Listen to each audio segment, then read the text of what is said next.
Saudações, aqui Rogério Araújo. O tópico de hoje é uma polêmica, né? Para mim uma polêmica sem sentido. Portugueses, cadê o ouro que vocês roubaram de nós brasileiros, né? Essa é a polêmica que alguns brasileiros aí propõem, né? Como eu disse, para mim não faz sentido, mas chega até Portugal e os portugueses respondem, mas é conveniente falar sobre isso sim, tá? Tem muitas coisas que nós devemos aprender sobre isso, tá?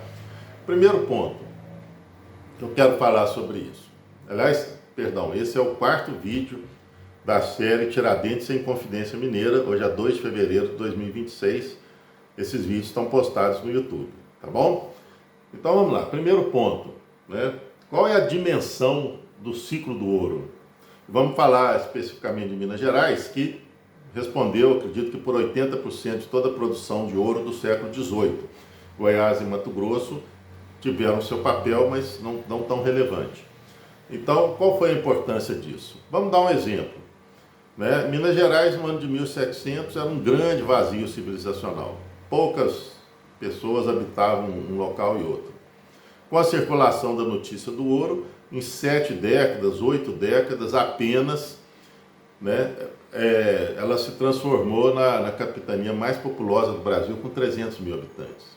Então, tudo isso foi em razão da dinâmica de uma economia provocada pela exploração do ouro e também pela exploração dos diamantes, né?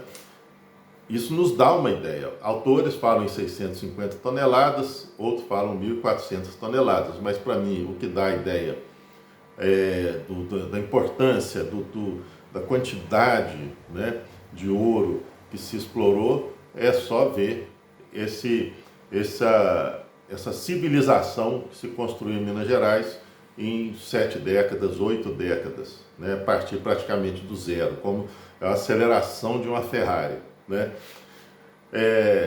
Também a importância do ouro porque, como Minas Gerais se tornou um grande polo consumidor, né, isso fez que houvesse uma integração nacional, talvez uma integração do Brasil, vamos dizer assim, pela primeira vez, né, porque comprava-se itens da Bahia, comprava-se itens que vinham dos portos do Rio de Janeiro, itens que vinham de São Paulo, etc.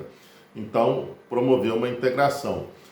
Roberto Simonsen diz que foi em virtude desse ouro do Brasil, desse ouro de Minas Gerais, que começaram a se formar na Europa os primeiros estoques de ouro. E há autores, inclusive o próprio Roberto Simonsen, que falam que muito desse ouro financiou a Revolução Industrial Inglesa, porque o ouro, ele circulou, tá? Então, parte desse ouro foi parar na Inglaterra em virtude de um comércio desfavorável que Portugal mantinha com aquele país. Tratado de Methuen, em 1703. Enfim, essa é a importância muito grande do ciclo do ouro, que fez vamos dizer assim, provocou grandes mudanças, né, no Brasil e em Portugal. Vamos falar de um erro que as pessoas cometem, tá bom? Que falam que somente 20% do ouro do Brasil é que foi para Portugal. Não é verdade.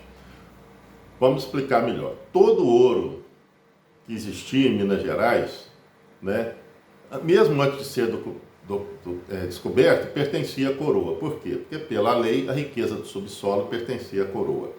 Isso vale inclusive na legislação atual nossa. Pertence ao Estado. Então, antes pertencia à coroa, mesmo antes de ser descoberto. Se o minerador descobriu ouro, a obrigação dele era comunicar a autoridade ia lá, confirmava, né, porque aquele ouro era do rei, não era dele, né, não era de quem descobriu, confirmava, dividia ali os locais de exploração e privilegiava aquele que noticiou a descoberta. Ou seja, era uma concessão. O dono do ouro, né, dava uma concessão para ele ser explorado e, em troca, pedia 20% daquele ouro para si. Então, o método mais conhecido era o das casas de fundição. Fazia com que o minerador fosse obrigado a levar o ouro que ele extraiu para um local, que era chamada casa de fundição. Ali separava 20% para a coroa e entregava-se uma barra que correspondia a 80% do ouro quintado, ou seja, uma barra com selo, né, do rei, para que aquele ouro pudesse circular normalmente, né, não fosse, se for o contrário disso, qualquer ouro que circulava era um contrabando, né? Então, esse ouro quintado, esses 20%, era reunido, né, e 2 vezes por ano era levado ao Rio de Janeiro e embarcava para Portugal. Como não era tecnicamente um imposto, né, a coroa tinha liberdade para fazer o que quisesse desse ouro, porque o imposto, normalmente, ele é vinculado a uma contraprestação do Estado, né, a segurança externa e interna, a manutenção do poder judiciário, etc. Então, ia muito mais do que 20%. Aquele 20% não ia para os portugueses, aquele 20% ia para a coroa portuguesa. O que acontecia com os outros 80%? Então, ele estava na mão do minerador. O que o minerador não podia fazer com esse ouro? O que era impedido? Se ele quisesse ampliar a atividade econômica exportadora de Minas Gerais, ele era proibido. Minas Gerais, segundo a determinação de Lisboa, e isso é um mercantilismo, né, que os historiadores chamam, né, Minas Gerais somente podia produzir as riquezas minerais, né?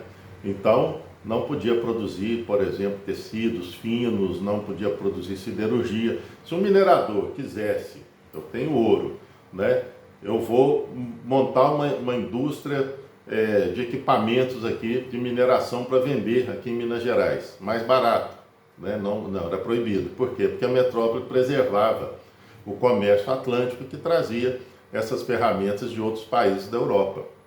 Então, o mercantilismo, ele tem a seguinte configuração: existe um cérebro, um centro, a metrópole, que é mais rica, que é um lugar de excelência, né?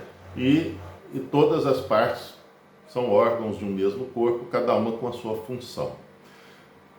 É evidente que isso já é uma situação potencial de conflito, e isso explica a Inconfidência Mineira, tá? Implica o lema Libertas quae seratame, ainda que tarde chegou a liberdade, porque parte daquele ouro que poderia servir para uma expansão de atividades econômicas já tinha ido embora.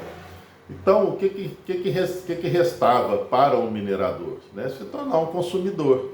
Né? Então, ele ia comprar cavalo em Sorocaba, comprava gado que vinha da Bahia, comprava terras, melhorava a sua construção, enfim, comprava joias, o que fosse. Aliás, até o ourives era proibido em Minas Gerais.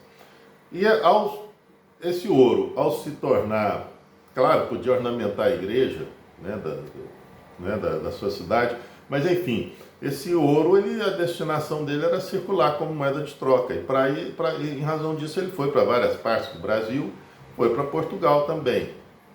Né? Isso era uma realidade econômica da época. Tá? Enfim, mais uma outra coisa. Nada impedia que um cearense saísse do Ceará e viesse para Minas Gerais, explorasse o ouro e voltasse para o Ceará com barras de ouro.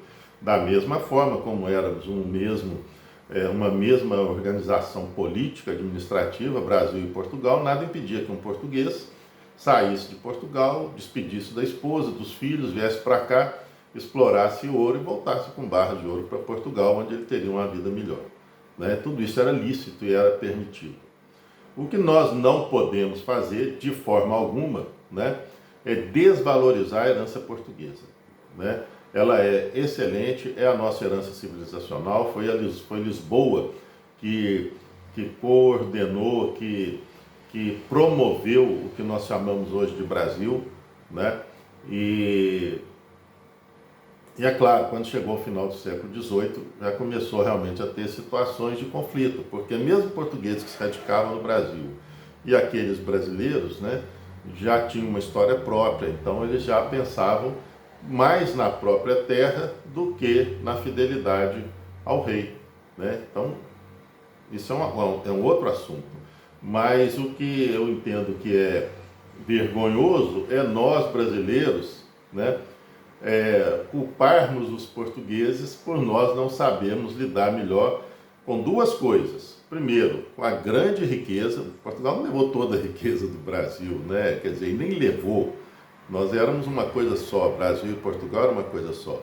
Então, primeiro, Depois de 1822 ainda teve muita riqueza, o Brasil ainda tem muita riqueza para ser explorada, e se nós não sabemos fazer isso bem feito, né, não sabemos fazer isso se transformar num benefício para nós, isso, pelo amor de Deus, não é culpa de Portugal.